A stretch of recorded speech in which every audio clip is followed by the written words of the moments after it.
Welcome to our summer edition of American Dream, inspiring stories of local people and organizations that have done extraordinary things. I'm Terry McFadden. And I'm Maureen McFadden. In the next half hour, you're going to meet a local man who simply doesn't know how to quit. It's the fascinating story of a prisoner turned public servant and the father who taught him the most important thing he needed to know in life, that there's never a reason to quit. You'll also see how a devastating blow to our local economy back in the 1960s was responsible for the birth of a nationwide volunteer service called Meals on Wheels. And we'll also take you to downtown South Bend for Dedication Day 1901, to a charming synagogue that has outlived every other building of the period. It's open again, this time as part of a South Bend City Park we call The Cove. Once again, thanks for joining us and welcome to American Dream.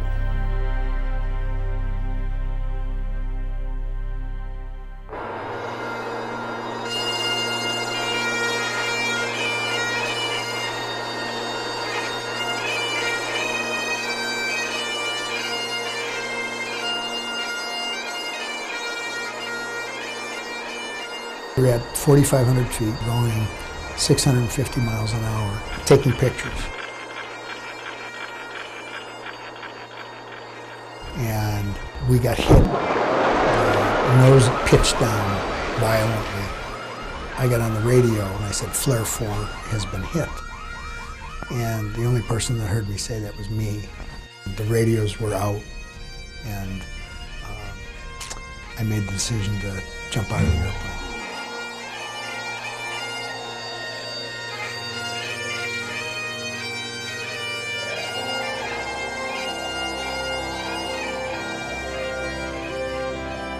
Ask 100 different people for the definition of a Notre Dame man or a Notre Dame woman.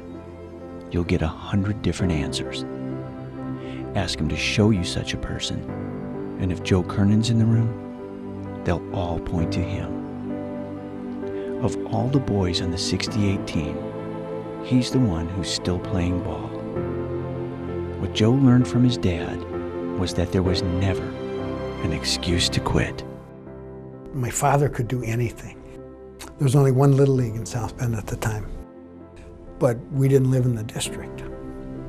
And my dad came up with the scheme that Bobby Wolz and I, who was also in the neighborhood, and we were both 12, that we would move in with two families who lived in the district, and then we'd be able to play. We were pumped because we get to play Little League. The day before opening day, we got busted. And we got tossed out of the league. My dad said, we'll just start our own league. And we had opening day on the 4th of July, 1958. Out at Notre Dame, Father Wilson then loaned the league a diamond to play, which is really right across the street from where Legends is today. We rode out to the ballpark on fire trucks, which of course you couldn't do today. Kids hanging off fire trucks. And it was the beginning really then of a lot of other Little Leagues in South Bend. And it's one of those things that I grew up with, was the game is never over. And there's never an excuse to quit. Once Joe met Maggie McCullough, he wasn't about to quit on her either. I think I probably loved her from the first time I saw her. I remember going down to play, it was my senior year playing at Purdue. I was playing second base, and there was Maggie, who was attending Purdue. She was a freshman at Purdue. And I hollered her name out from second base in my baseball holler, you know. Come, hey Maggie! It was one of, the rest is history. But before he'd be governor, lieutenant governor, the most popular mayor in South Bend history, husband to Maggie, or the man who'd someday save professional baseball for the citizens of this region, he'd have to spend nearly a year in the most infamous prison in Vietnam. For me, every day has been a bonus, because it could have gone the other way back in 1972. I knew a lot of guys that didn't come home. Guys like fellow 68 grads William Bruce Heskett, Mike McCormick, and John Crickler. If you got shot down, if you got hit, 3 out of 4 didn't come home. And so I bucked the odds somewhere along the way for whatever reasons, and I don't have many bad days.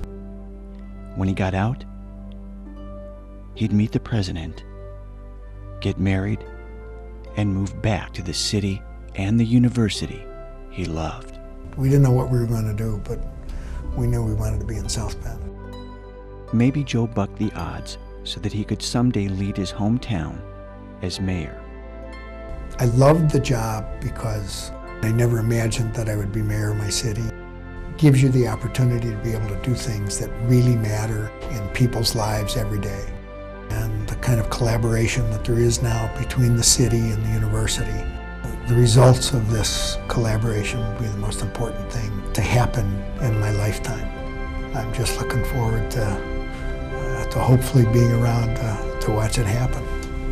Maybe Joe returned from Vietnam so that he could become the 48th governor of the state of Indiana, appoint the first female lieutenant governor in the state's history, improve job training and the business climate at the same time, strengthen the state's education system, improve state services for veterans, and move forward with bringing affordable health care to the state's uninsured.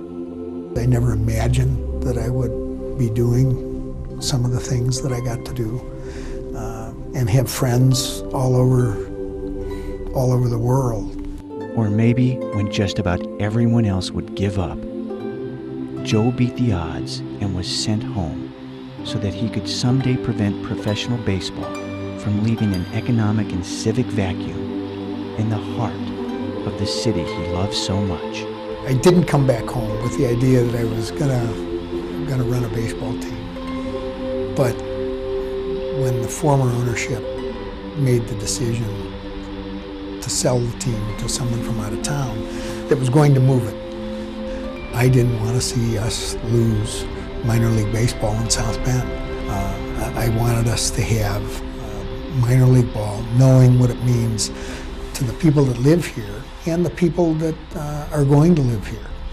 It's an attraction. It's an element, and I think an important one, of quality of life.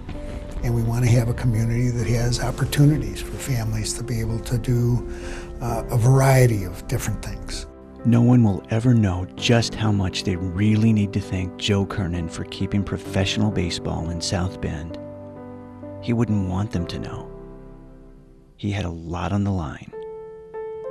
But it's more than fair to say that Joe Kernan is not a quitter. There's never an excuse to quit. It wasn't impossible. It's one of those things that I grew up with. And Joe's dad can see him right now. He's smiling down upon him. Ball player, prisoner of war, governor. God, country, Notre Dame. Joe Kernan, the kid from the '68 baseball team. A loyal son of Notre Dame.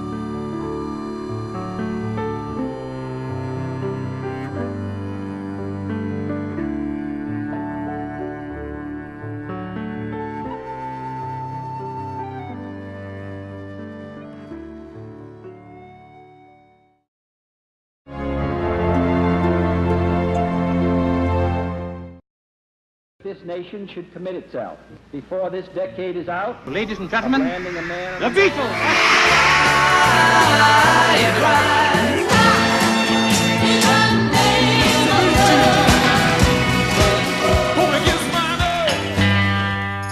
New homes for $14,000. Buildings that will touch the sky. And machines lifting us closer every day to a world we can only imagine. Whatever happened back then was real. These people that are 55 years old and up can be put into other jobs quickly.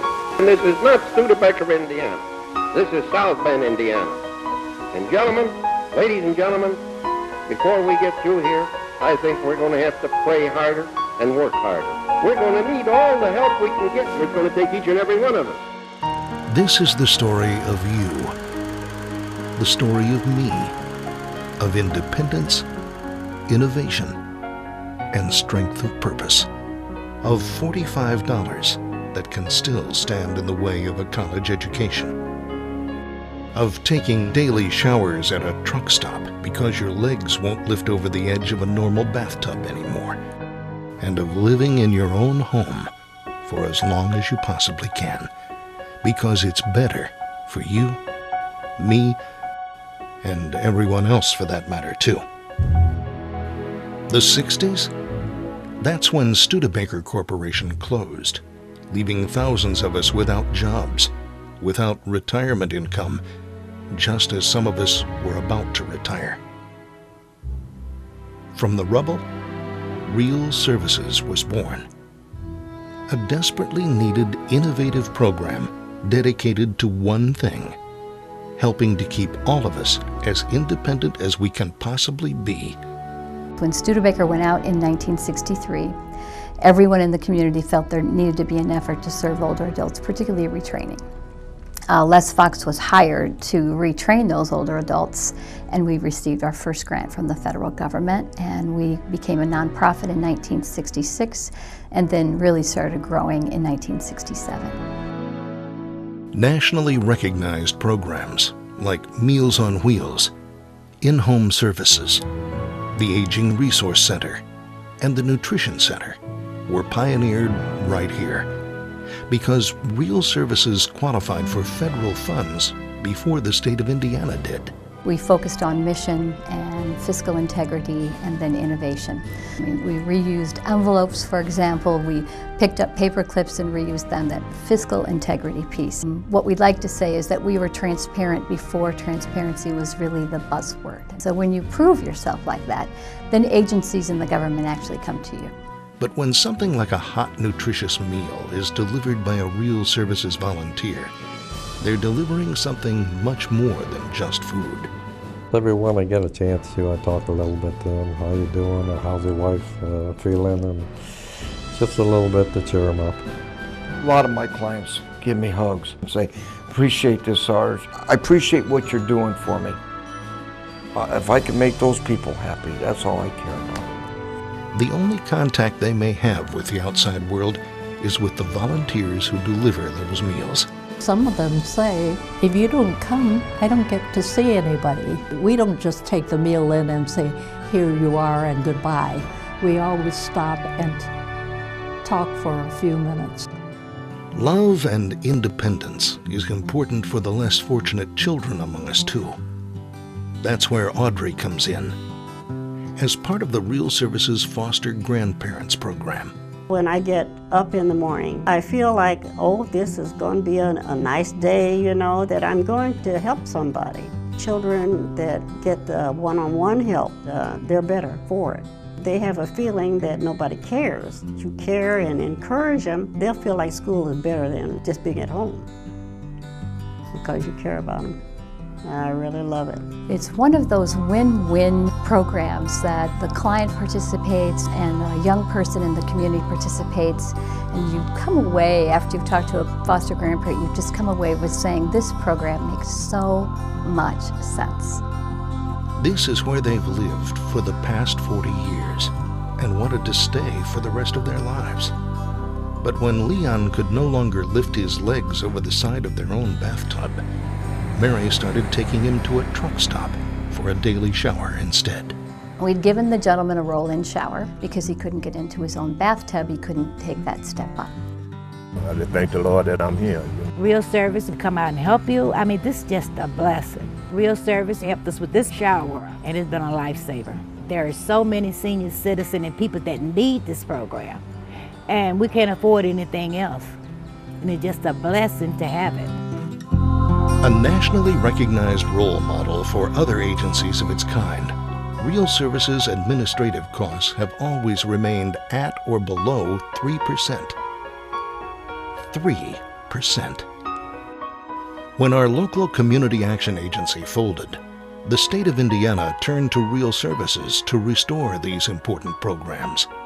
And now, as we look to the future, when 20% of our entire population will consist of older adults, Real Services will continue to evolve, innovate, cultivate partnerships, encourage independence. We all know we could be serving our mother, it could be our uncle, or it could be us someday. So it is all about mission and all about a focus on those we serve. In every neighborhood, every town, throughout 6 Indiana counties, serving people of every age and all income levels, providing guardianship, in-home assistance, information, advice, and counseling about long-term care options, Medicare, home equity loans and Medicaid, weatherization, nutrition sites throughout the region, and so much more, all with the dignity and respect we all deserve. Something real happened back in '66. Today, the support of community leaders like you, strong partnerships, and dedicated volunteers ensures that programs like the Kitchen for Independent Living will serve us well into the future. This building serves as a permanent home for the Meals on Wheels and Nutrition program, preparing nearly 250,000 meals a year for some 4,000 senior citizens. It's here for me today, and for you and the people you love tomorrow. Something real. Real Services.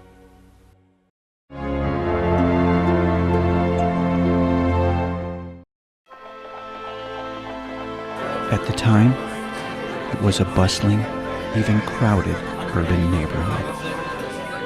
Within walking distance, at least a dozen churches. So when a handful of men dug the basement for this house of worship by hand and laid the cornerstone on the high holiday of 1901, it would be for the first permanent synagogue in the city of South Bend, a city of many faiths where the Sons of Israel Synagogue still stands today, well over 100 years later, vacant, without congregation for more than 2 decades, now lovingly restored as part of Coveleski Baseball Stadium in downtown South Bend. One of the things about that building that just astounds me is that it still exists. It almost has some kind of I guess, karma for a building. It just has defied the odds that it's been around so long. You walk in and everybody that's with you just stops talking because the room has such a way of captivating you. You just stop and look and absorb. It's got a grandeur to it. It is such a special place to so many people who are still in the community. It's always kind of weighed, I think, on everybody's minds, like, is it okay? I drive past it all the time just to make sure that it's still there, and the fact that it's going to be a part of something bigger now, I think is a really good thing. I grew up in this building, and we would come there on the high holidays and on Shabbos, and the cultural diversity of the neighborhood is something that people should know about, because the neighborhood is as important as the building. When that was built around the turn of the 20th century, it was right smack in the middle of a very vibrant community. It was the center of town. It was where everything took place. And for the kids who grew up there, it was their whole world. And that's where everybody lived. That's where the butcher and the baker and, every dry goods shop, everything was right there. And it wasn't just the Jewish community that was there also. I mean, they talk about, the Polish Catholic neighbors and the Irish neighbors, and, that everybody was living together and creating community in a really small space. I can almost taste it. What's being proposed for this wonderful building is respectful. It honors the building's past. You can still go to that, whether you're going to shop at the team store or whether you're going there as a person who appreciates history. There was a significance that the synagogue had survived 3 ballparks. And here we were renovating Kovaleski Stadium. The feeling was, let's keep the synagogue part of the stadium. There must be some spiritual baseball connection between the two buildings. And right now it's going to serve a fabulous purpose.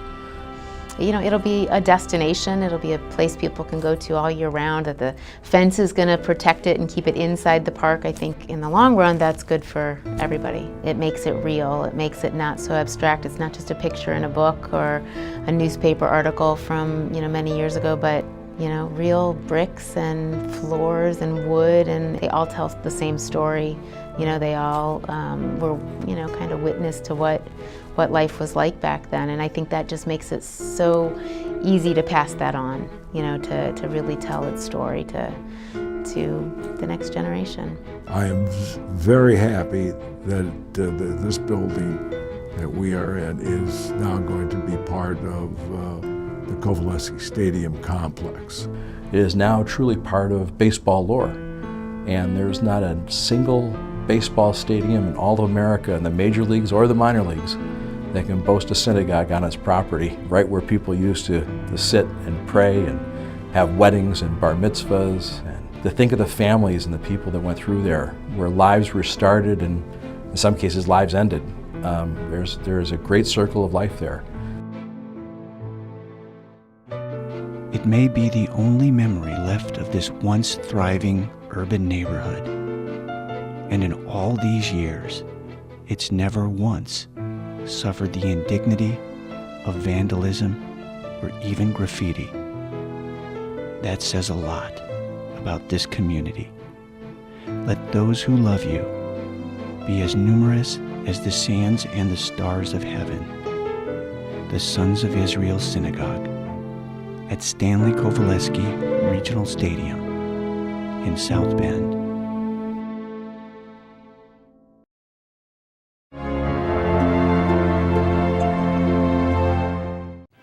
The stories of real services, the Sons of Israel Synagogue, and former Governor Joe Kernan share a common theme. That theme is service to others. Maybe it's because Mo and I were born and raised here, but we tend to think that we have more than our fair share of organizations and people like these right here in Michiana. In fact, we simply don't have enough time to tell you about all of them. So we'll have to wait until next time on American Dream. From all of us at WNDU-TV, thank you for watching.